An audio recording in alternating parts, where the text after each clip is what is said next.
Brought to you by TechnoSpark 20 series smartphones. I'm superhuman. Bhagat Singh, Rajguru और सुखदेव को भी अंग्रेजों ने जेल में डाला था। गुनहगार नहीं थे, डर था। जिस प्रकार से कंस को पता था कि मेरी जो हत्या है वो कृष्ण जी के हाथों लिखी है, रावण को पता था मेरी जो हत्या है वो राम के हाथों है। राम युग आ चुका है।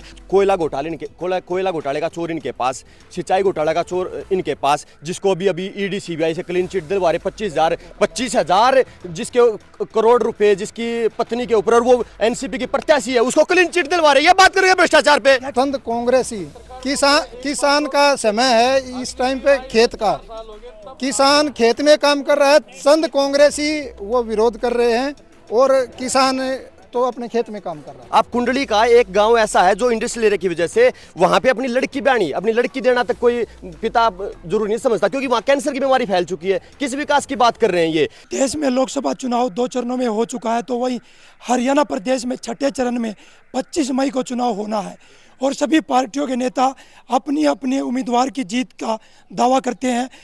वे तमाम नेता हमारे साथ हैं, उनकी जुबानी जानेंगे किन मुद्दों को लेकर वो जीत का दावा कर रहे हैं। हमारे साथ जेजेपी के संदीप गहलावत हैं, तो वहीं आम आदमी पार्टी के देवेंद्र गौतम हैं, तो वहीं बीजेपी से फूल खरब हैं, और इंडियन नेशनल लोकदल से कुणाल गहलावत, और कांग्रेस से प्रोफेसर बंसी और देवेंद्र शर्मा। हमारे साथ तमाम पार्टियों के वो नेता हैं, उनकी जुबानी जानेंगे। अभी तक जेजेपी सोनीपत के लोकसभा उम्मीदवार मैदान में क्यों नहीं है, इतनी देरी क्यों? देखिए, आज शाम तक आपको जो हरियाणा प्रदेश में बची हुई 5 सीटें हैं, जननायक जनता पार्टी आज शाम तक 500 सीटों पे अपने उम्मीदवार उतार देगी। और रही बात, कांग्रेस ने भी कल ही उतारा है अपने उम्मीदवार, तो हमारा पैनल तैयार है। आज शाम को आपके सामने उम्मीदवार। जब से बीजेपी से गठबंधन टूटा है, जेजेपी अलग हुई है, लगातार भगदड़ मची हुई है जेजेपी में, नेता पार्टी छोड़कर जा रहे हैं। चुनाव के समय में नेताओं का पार्टियों में आना जाना लगा रहता है। हमारा वर्कर मजबूती के साथ पार्टी के साथ खड़ा है और मजबूती से 10 की 10 सीटों पे चुनाव लड़ रहा है। हमारे साथ आम आदमी पार्टी के देवेंद्र गौतम है। इंडिया गठबंधन में चुनाव लड़ रहे हो, अब की बार बैसाखियों का सहारा लेना पड़ा, कांग्रेस के साथ जाना पड़ा, आम आदमी पार्टी को पहले उस पर निशाना साधती थी। देखिए, ये कोई बैसाखी का सहारा नहीं है। देश में जिस तरीके से लोकतंत्र की हत्या हो रही है, सरेआम वोटों की चोरी हो रही है, संविधान खतरे में है, जिस प्रकार से संविधान को तोड़ने की कोशिश की जा रही है, 4 इन्हीं के सांसद प्रत्याशी और पूर्व सांसदों के बयान आप सबके सामने आ चुके हैं। उसको बचाने के लिए इंडिया गठबंधन हुआ है और इंडिया गठबंधन मुद्दों की राजनीति कर रहा है, मुद्दों के ऊपर पहली बार वोट मांग रहा है। हमारे देश का प्रधानमंत्री इतना कायर और डरा हुआ प्रधानमंत्री है, जिसने प्रधानमंत्री पहली बार देश में प्रधानमंत्री पद की गरिमा को भंग करने का काम किया है। सरेआम जब 102 सीटों का जो पहले चरण में चुनाव हुआ और जो चुनाव के बाद जो रिजल्ट उन्होंने देखा कि किस प्रकार से जनता ने एक वोट उनके विपक्ष में करने का काम किया है। राजस्थान की रैली के अंदर जाकर के सरेआम मतलब मंगलसूत्र वाली और घुसपैठियों मुसलमानों को, जो अपने देश के मुसलमान उनको भी घुसपैठिया बोलने की बात करते हैं। वो व्यक्ति बात कर रहा है जिसने जिसके गले के अंदर मंगलसूत्र बांधा, उसी की वो लाज नहीं रख पाए, वो मंगलसूत्र की बात कर रहा है। भारतीय जनता पार्टी और इनके पुरखों ने भारत माता को हमेशा कलंकित करने का काम किया है। आपके सामने है कैसे पठानकोट हमले के बाद आईएसआई की एजेंसी एक आतंकी संगठन को बुला करके उन्होंने जांच करने की वहां पे बात की थी, और कैसे एक आज तक के देश के इतिहास में कभी पाकिस्तान प्रधानमंत्री को यहाँ पे अपनी ओथ सेरेमनी के अंदर नहीं बुलाया गया। वो नरेंद्र मोदी है कि जिसने आपके तमाम केंद्रीय नेतृत्व तो सारा जेल में है, फिर कैसे जीत पाओगे बाकी सीटों को? भगत सिंह, राजगुरु और सुखदेव को भी अंग्रेजों ने जेल में डाला था। गुनहगार नहीं थे, डर था। जिस प्रकार से कंस को पता था कि मेरी जो हत्या है वो कृष्ण जी के हाथों लिखी है, रावण को पता था मेरी जो हत्या है वो राम के हाथों है। राम युग आ चुका है और इस आज कलयुग में बैठे हुए सत्ताधारी तानाशाह को पता है। बीजेपी के नेता लगातार कह रहे हैं कि जैसी करनी वैसी भरनी।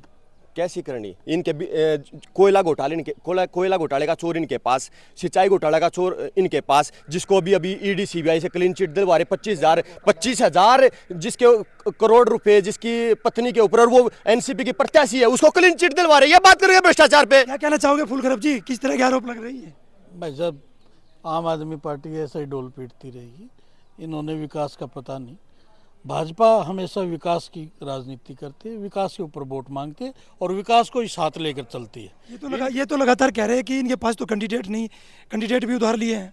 देखो कैंडिडेट, आप सबसे पहले 2-1.5 महीना हो गया हमारे कैंडिडेट अनाउंस हुए और हमारी पार्टी में आज तक भी कोई विरोध की भाषा या विरोध की कोई शैली किसी नेता में नहीं दिखी होगी।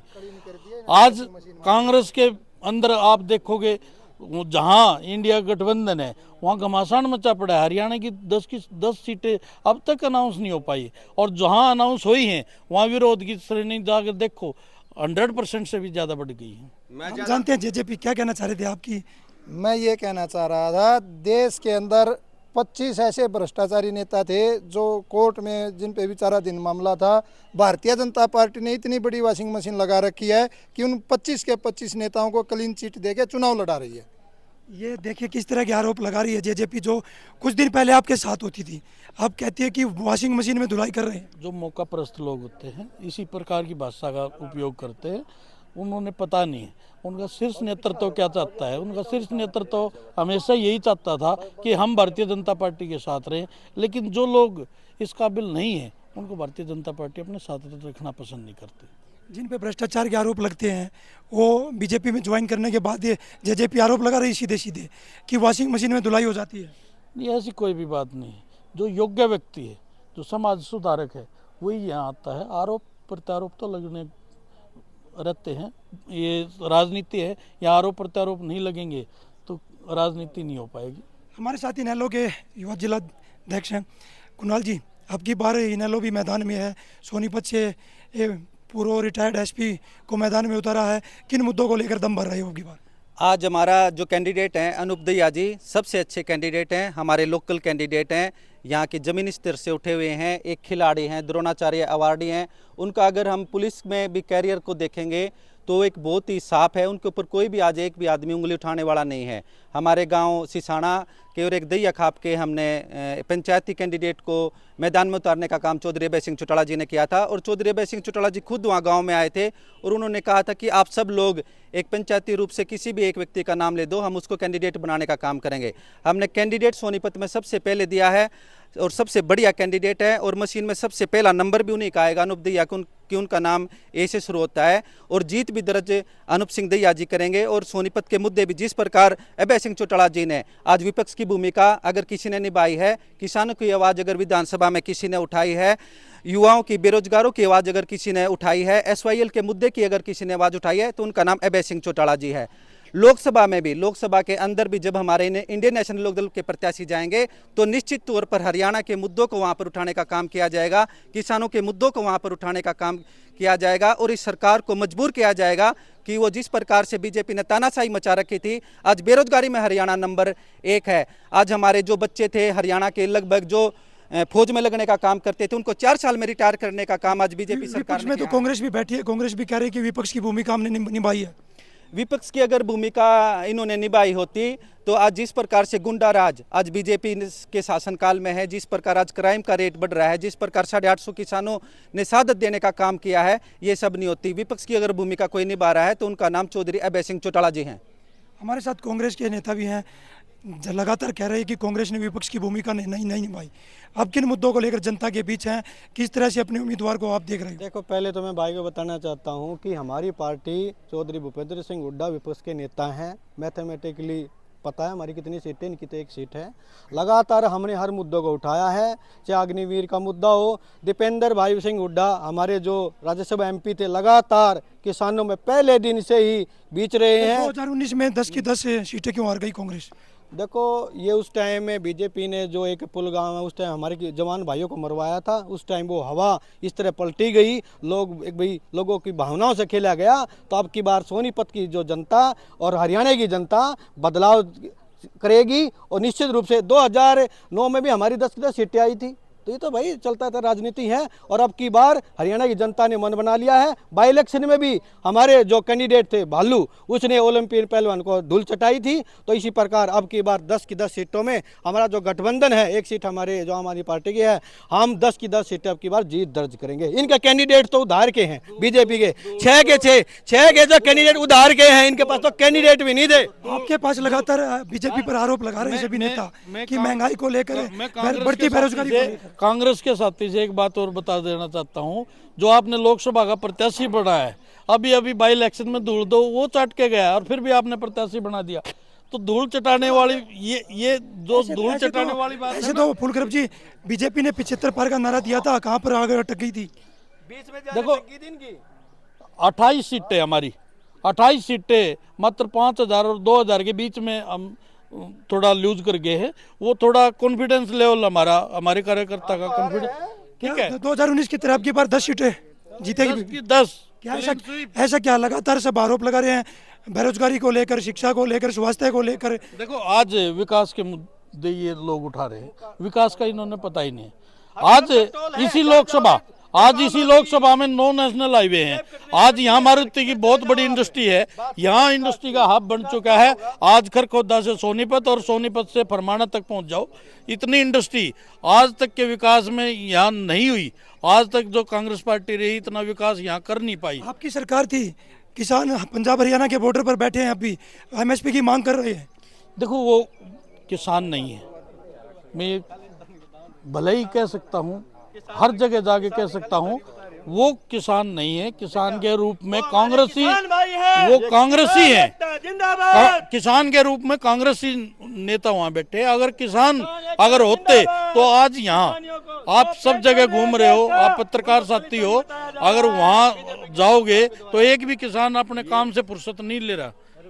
क्या कहना चाहोगे? कुरुक्षेत्र के रण में हो, एक सीट आपके पास है, क्या दम भर पाओगे वहाँ पे?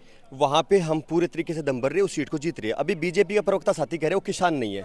ये जो मंडी के अंदर गेहूं बिखरा पड़ा है, अखबारों की हेडलाइन बनी हुई है, जो वहां कुरुक्षेत्र के अंदर उन्होंने प्रत्याशी उतारा, वो अपने कंधे के ऊपर बोरिया ढो रहा है। क्या उसको वहां मंडी के अंदर या सोनीपत की मंडी के अंदर ये अपने प्रवक्ता जाकर के वहां देखे ना, किस प्रकार से उनका उठान भी नहीं हो रहा गेहूं का। ये बात करते कि वहां इन्होंने दिल्ली बॉर्डर के ऊपर जब किसान बैठा था तब भी इन्होंने खालिस्तानी बोलने का, उनको आतंकवादी बोलने का काम किया था। ये बीजेपी जो है किसान विरोधी है, महिला विरोधी है, युवा विरोधी पार्टी है। ये किसी का भला नहीं कर सकती। फिर कह रहे हैं बीजेपी के नेता की 10 की 10 सीट जीत रहे विकास के नाम पर। सुपड़ा साहब जूते पड़ रहे हैं गांव के अंदर, जहां जहां जा रहे हैं जूते, कोई फूलों की माला कह रहा है, इनको जूते पड़ रहे हैं। कहीं 400 पार नहीं, 40 के दुलाले पड़े हुए इनको। अपने हरियाणा के अंदर इनके हालात ऐसे। आपकी बार जेजेपी भी दम भर रही है। जेजेपी ने लोग की, मैं देखो बात नहीं करेंगे हम जेजेपी की। जेजेपी तो बेचारे पे कल 9500 करोड़ का जो घोटाला है, ईडी और सीबीआई को सिफारिश की गई है कि भाई उनकी जांच की जाए, क्योंकि घोटाले में आरोपी साबित हो चुके हैं एसआईटी के द्वारा। ये जेजेपी के नेता भी हमारे साथ हैं, किस तरह के आरोप आपकी पार्टी पर लग रहे हैं? आपके नेता आरोप है,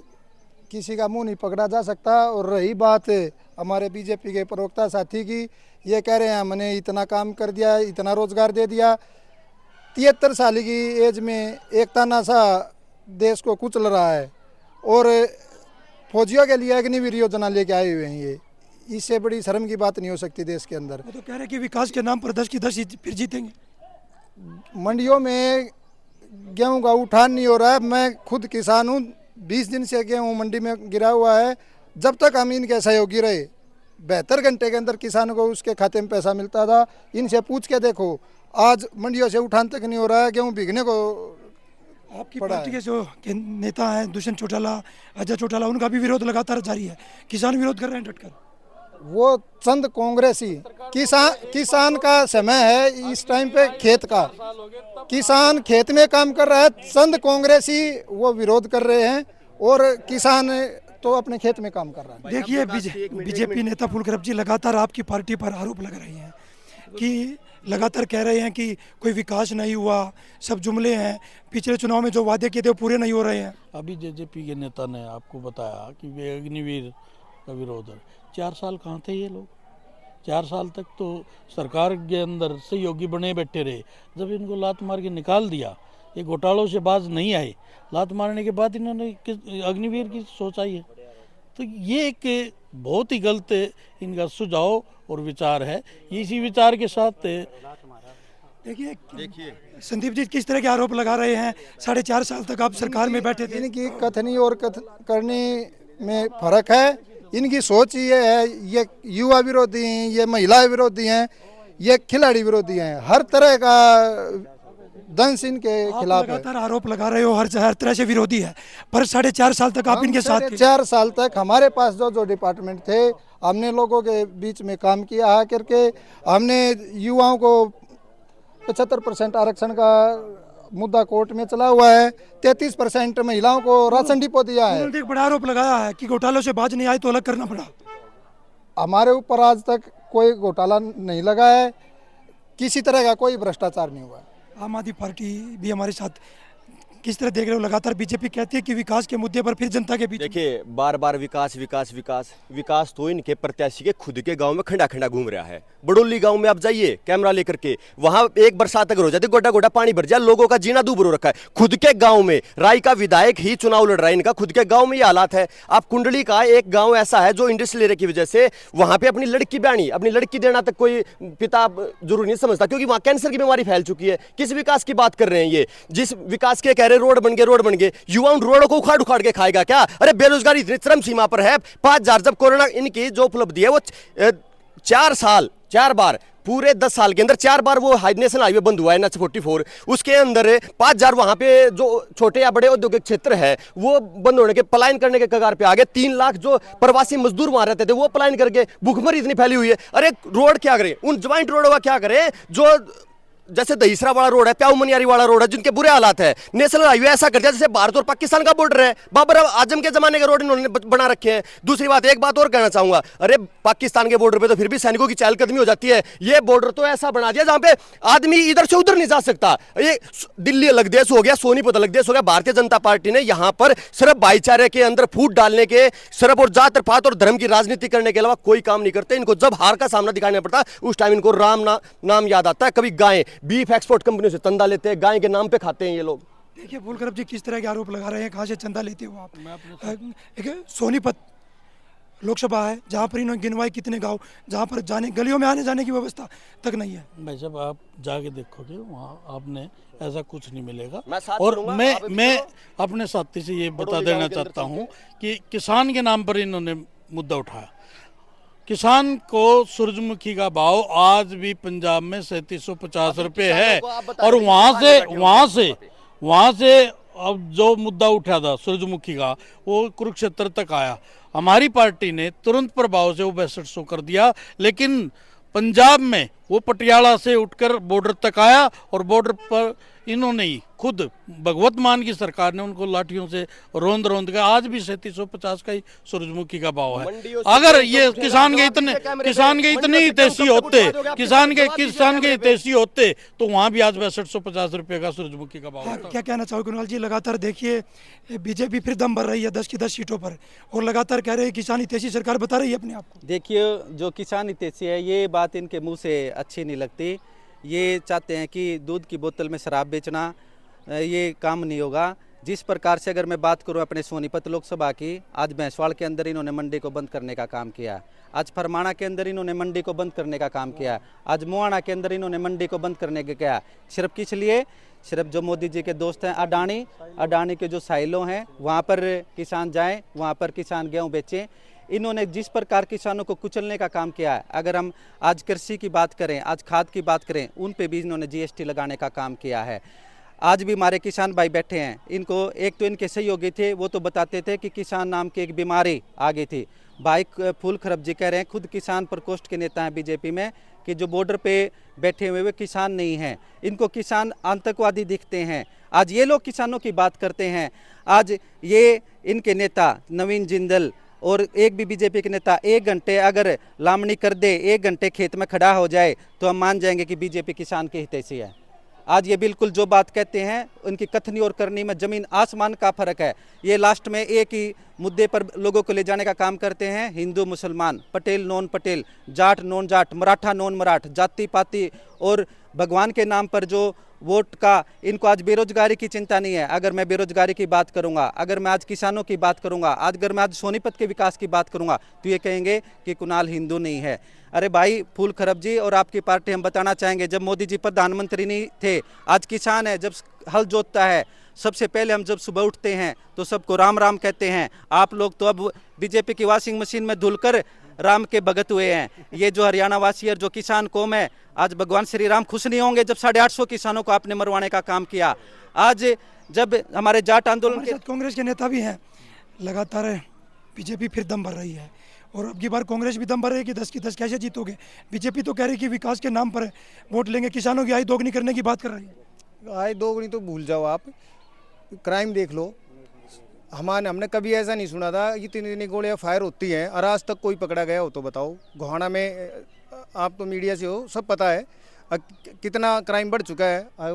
इसमें कांग्रेस राज में कितने इनकाउंटर हुए थे बदमाशों के, पता है आपने। कांग्रेस में तो गुटबाजी भी सामने आती खुल कर। देखो गुटबाजी तो अलग बात है, हम ये बताना चाहते हैं हमारी कैसी है, जब गुटबाजी है तो जीतोगे कैसे आप? हमारा काम बोलता है। हमने पिछली बार जो है 5 पीजीआई, एम्स और इतने लोगों को रोजगार दिया। बीजेपी ने एक पीजीआई, एक गरीब आदमी के लिए एक हॉस्पिटल बनवाया हो, शिक्षा के लिए मास्टर हो, स्कूल में मास्टर नहीं है, अस्पताल में डॉक्टर नहीं है, और रोज अल्ट्रासाउंड एक गरीब आदमी जाता है अस्पताल में, वहाँ लिखा होता आज मशीन खराब है, तो वहाँ जाते हैं, इनका कमीशन है। इस तरह कैसे जीतोगे 10 की 10 लोकसभा सीटें?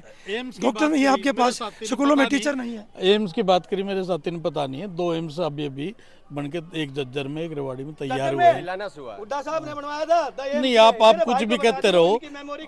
अभी एम्स से किसान विरोधी सरकार बताते हैं, कहते हैं कि आय दोगुनी की बात की 2022 में डबल कर देंगे आय किसान की आय, वो कहाँ हुई है फिर?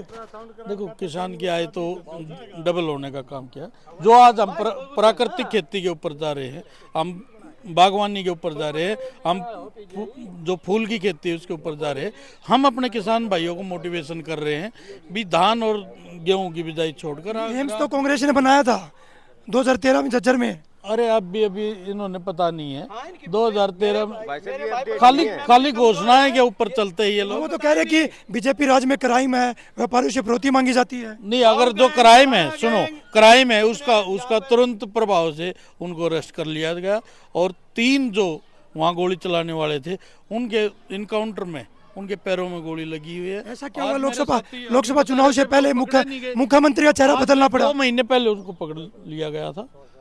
देखो किस तरह देखते हो, लगातार कह रहे हैं कि विकास करवाया हमने, एम्स बनाए हैं, टीचर लगाए हैं, डॉक्टर भर्ती किए हैं। चौथी पास राजा के ये शिष्य है, चौथी पास राजा के शिष्य है, ऐसी ही बात करेंगे। ये जो बीजेपी के जो प्रवक्ता डिबेट के अंदर आते हैं तो वो अपडेट होके नहीं आते हैं। अब ये रैली करके तो जो जिसकी घोषणा के कितने साल पहले की थी उसका शिलान्यास सब करके गए प्रधानमंत्री अभी रेवाड़ी के अंदर जब आए थे। मतलब ये कोई बात थोड़ी है। देखिए, जिस तरह से कांग्रेस भी कहती थी विकास करवाया है, 2013 से पहले 10 साल कांग्रेस की सरकार थी, फिर ऐसा क्या हुआ कि बीजेपी आई? क्यों कांग्रेस क्यों पीछे गई? फिर देखो विकास के नाम पर वोट क्यों नहीं मिली थी? सुनो मेरी बात, हमने काम किया, जनता ने भाई जो उस टाइम मोदी के नाम पे भाई पता नहीं मोदी क्या करेंगे देश के लिए, जनता ने सोचा था कि मोदी पता नहीं क्या करेंगे। देख लो, सैनिक भी ठेके पे कर दी, गुजरात मॉडल का नाम लेते थे, और सोनीपत में भी सारे ठेके पे हैं, होमगार्ड बैठे हैं, पुलिस नहीं है। क्राइम हरियाणा में रोज 10 से 20 गोलियां हो रही हैं। और लगातार मैं बताना चाहता हूँ भाई को, किसी कॉलेज में प्रोफेसर लगे हो, यूनिवर्सिटी यूनिवर्सिटी में एक भी लग गया हो। और ये बताना चाहते हैं कि जिस प्रकार हरियाणा में 38% बेरोजगारी बढ़ी, लोग डंकी के माध्यम से इस तरह देखते हो कांग्रेस लगातार कह रही है कि 10 की 10 सीटें जीतेंगे। देखिए, अगर आज मुकाबला है हरियाणा के अंदर, तो बीजेपी के साथ अगर किसी पार्टी का मुकाबला, वो इंडियन नेशनल लोकदल है। आज हम चाहे सिरसा की बात करें, कुरुक्षेत्र की बात करें, हिसार की बात करें, सोनीपत की बात करें, सबसे अगर बढ़िया मजबूत किसी ने उतारे हैं तो चौधरी अभय सिंह चौटाला जी ने उतारे हैं। हमेशा आप इतिहास भी देख लो, पहले भी हमने रमेश खटक डाणक बिरादरी से देने का टिकट देने का काम किया। राम कुमार सैनी जी को किन मुद्दों को लेकर अब जनता के बीच जा रही है?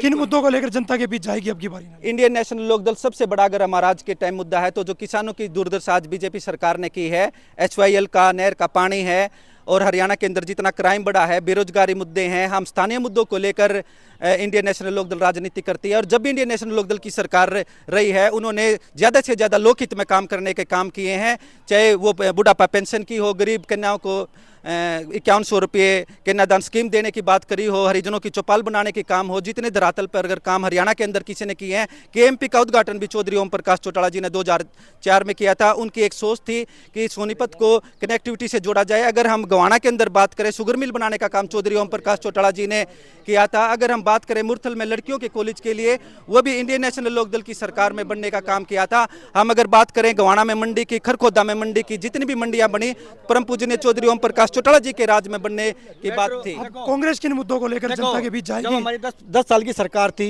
भादर तक मेट्रो गई, बल्लभ गुड़गांव मेट्रो गई, लगातार 3 फरीदाबाद मेट्रो गई।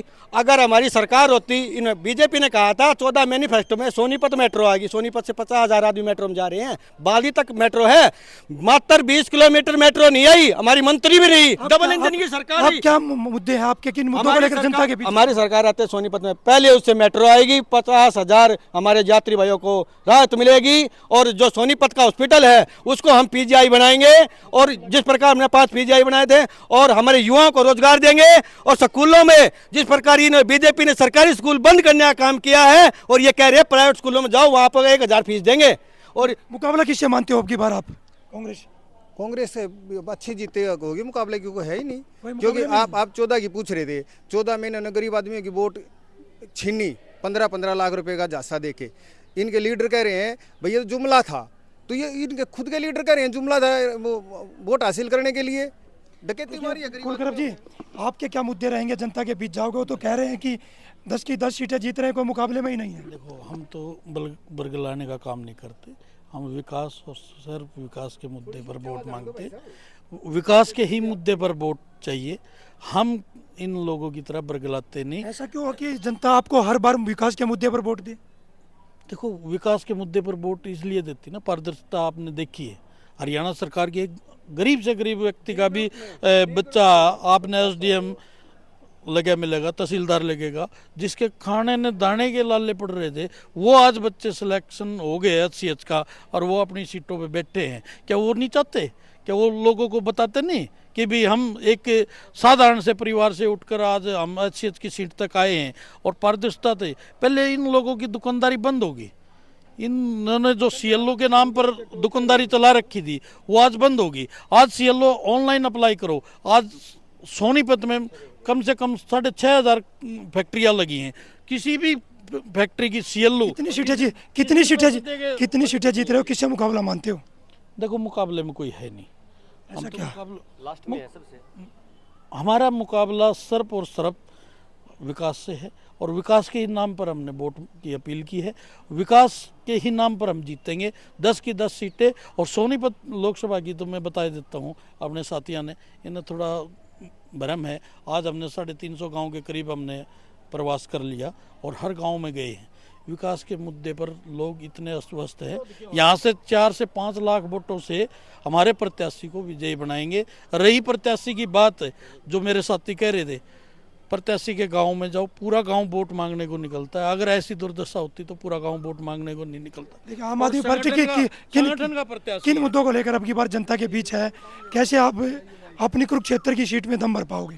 देखिए, आम आदमी पार्टी मैंने पहले ही बताया था कि मुद्दों की राजनीति करती, काम की राजनीति करती। हम शिक्षा के मुद्दे को लेकर के, बेरोजगारी के मुद्दे को लेकर के, महिलाओं की सुरक्षा के मुद्दों को लेकर के, किसानों की आय के मुद्दों को लेकर के, युवाओं को लेकर, महिलाओं के मुद्दों को लेकर के, खिलाड़ियों के मान सम्मान के मुद्दे को लेकर के हम जनता के बीच में हैं। और हम मतलब जिस प्रकार का जो समर्थन वहाँ पे इंडिया गठबंधन के प्रत्याशी को हरियाणा में मिलेगा ही मिलेगा, कुरुक्षेत्र में जिस प्रकार का मिल रहा है, वो अप्रत्यक्ष रूप से मतलब मैं उसके शब्दों के अंदर बयान नहीं कर सकता। इतना प्यार हमें कुरुक्षेत्र की जनता से मिल रहा है।